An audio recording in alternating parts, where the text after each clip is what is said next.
Hey guys, how you doing? This is Rick here at the Gear Bunker, and I'm about ready to do a review of a cool thing that I recently got from Extreme RC Precision, and I'm going to show that to you right now. Let me swing around. Okay, here we go. So this octopus thing is what's called helping hands, and you can get this at Extreme RC Precision. What this has is a number of devices that enable you to hold work in position without any hands on your part for soldering or any other work that you might need to do. Maybe it's just viewing through this really cool high power lens here. You could even read a book through that thing. At least I could, because I need reading glasses. So I really appreciate this lens right here. I don't want to shake this thing too much because I kind of have things set up in a way. But it's got 1, 2, 3, 4 alligator clips to hold work for like wires or anything you want to solder. It's got a fan to blow those toxic cadmium and lead fumes to your next door neighbor.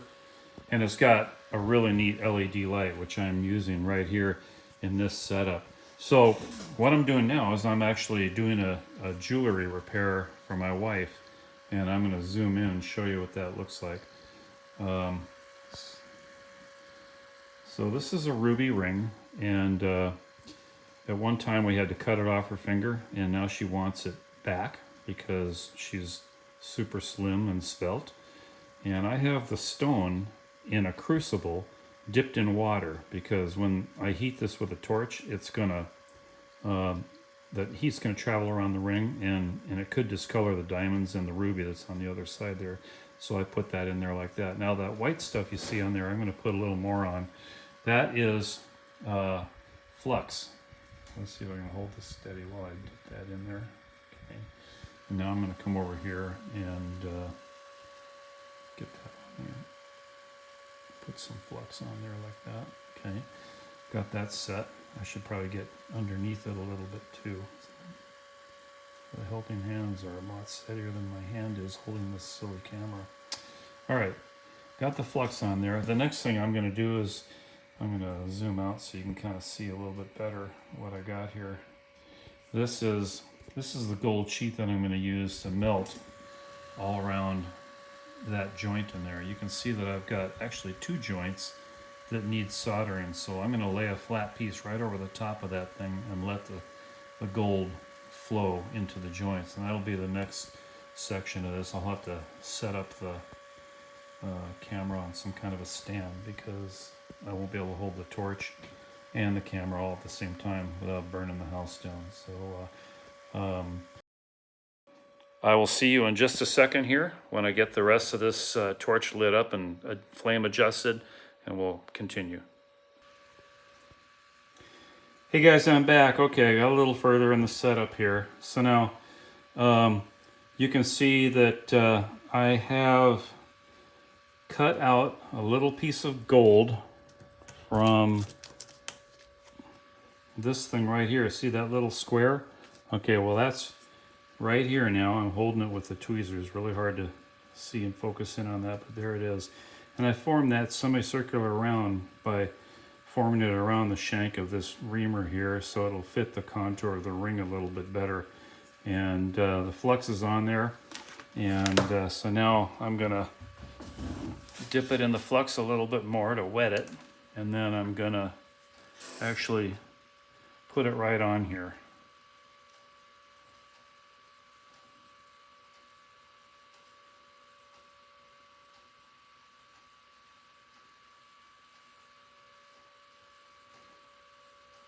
Just about like that. So now it's let me flip the lens around here a little bit.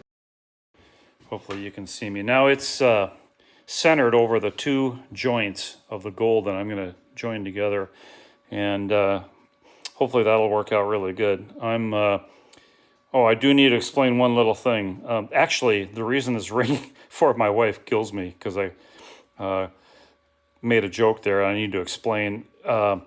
The dog leash caught her finger and bent it sideways, and it made the knuckles swell up like crazy. That's why we had to cut the ring off of there. It got nothing to do with looking svelte or anything like that. So just wanted to correct that for the record and maybe to save my own life. Okay, I'll see you in a minute with the flame. Okay guys, I got the flame adjusted and we're gonna actually go for this here. Now see right here, I've got the flame adjusted just about right. And with the help of the helping hands, we'll see if we can fix this piece of jewelry here. All right, here we go. Very, very critical to control the temperature just the right amount. So I'm going to start heating from the sides here, let the heat creep up to the actual work area, and I'm going to keep the tweezers handy in case this thing shifts too much.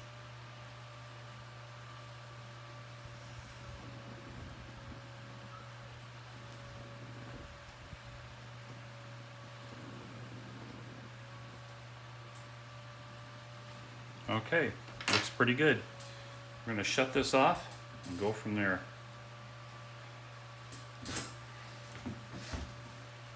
I'm liking it. Hey guys, I'm back. Rick here. Now we're going to solder some Dean's connectors with that heavy silicon high current wire that's so hard to heat up and hard to hold and everything else. And we're going to do that using this Helping Hands device from extremrcprecision.com. By the way, I looked online and the price for this thing is in the $40 range. This is just amazing. I've actually seen kind of similar devices, not exactly like this one, for probably $20–30 more. So not only is the Helping Hands really a cool thing, but it's a great deal too. It really is. All right, so I got a few things here. I've got a soldering iron now, and I've got that thing rubber banded to the on position just for the sake of expediting this video, but kids don't do that at home, or adults or anybody else. And I've got a propane torch for the shrink tubing. I've got some shrink tubing and wire here, stuff like that. And also I've got flux. So let me zoom in a little bit and see if we can do a better job of doing the first part of this video. You can see the Dean's connectors here are already being held by ERCP, extremrcprecision.com's Helping Hands device.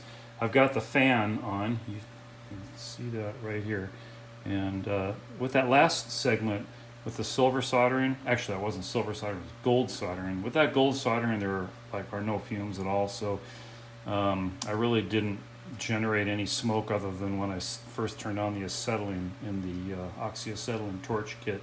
That blew out a bunch of smoke, and if I didn't have this fan here, it probably would have set off the smoke detector and caused an interruption in my workflow. So that fan is, good for a lot of different reasons. And then I've got the light turned on the work. So I'm going to show you. These things are USB connectors, and I just got them plugged into a couple of spare Apple iPhone chargers here, and they're working just fine. All right, so we can get this back again here. All right, so first thing I'm going to do is real quick, I'm just going to paint these contact tips with flux, a little bit of flux, because that helps conduct the heat and make the solder flow. You don't really need much at all, okay?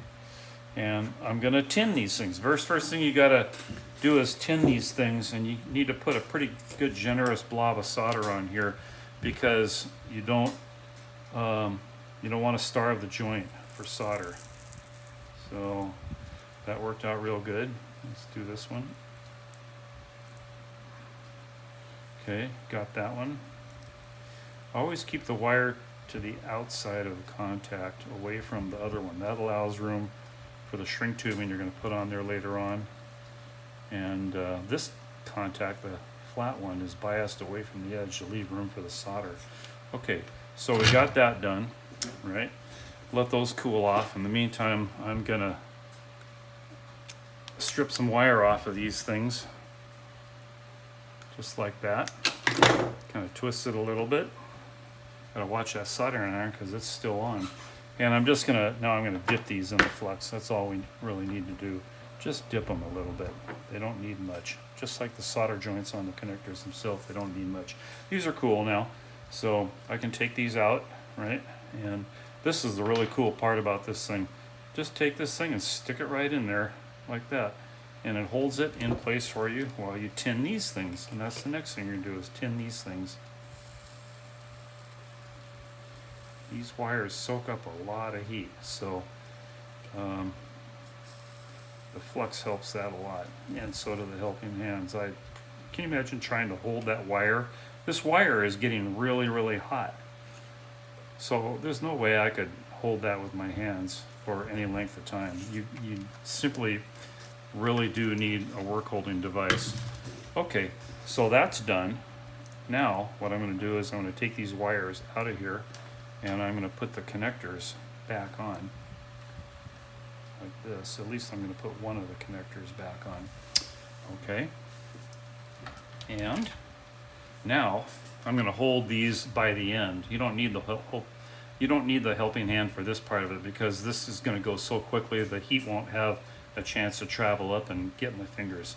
Okay, you could use 4 at once if you wanted to. You could, I could actually do that. I could hold a wire in this one right here and just move them like that.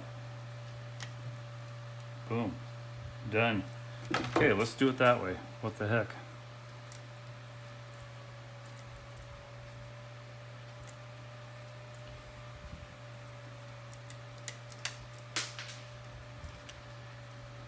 Probably should have done this before the video started, but so this is the real deal here now. All right, let's solder that on there. Heat that baby up.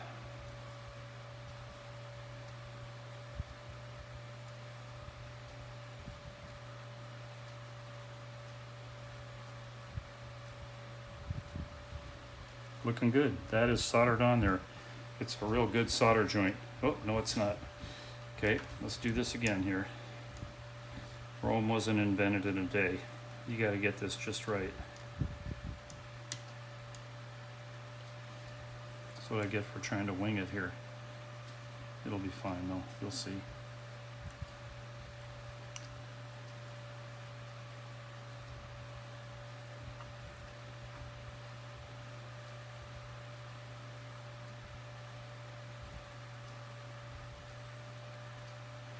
Let it cool off for a second.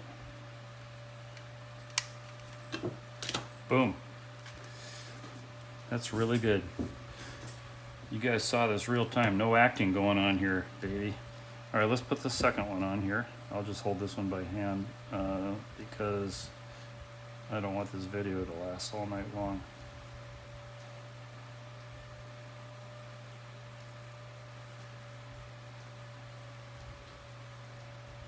Looks good.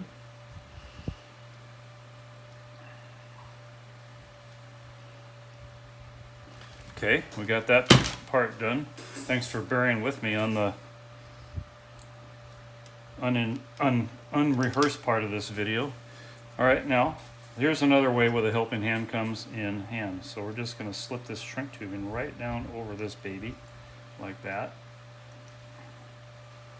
and get those down there. Okay, and we'll fire up this.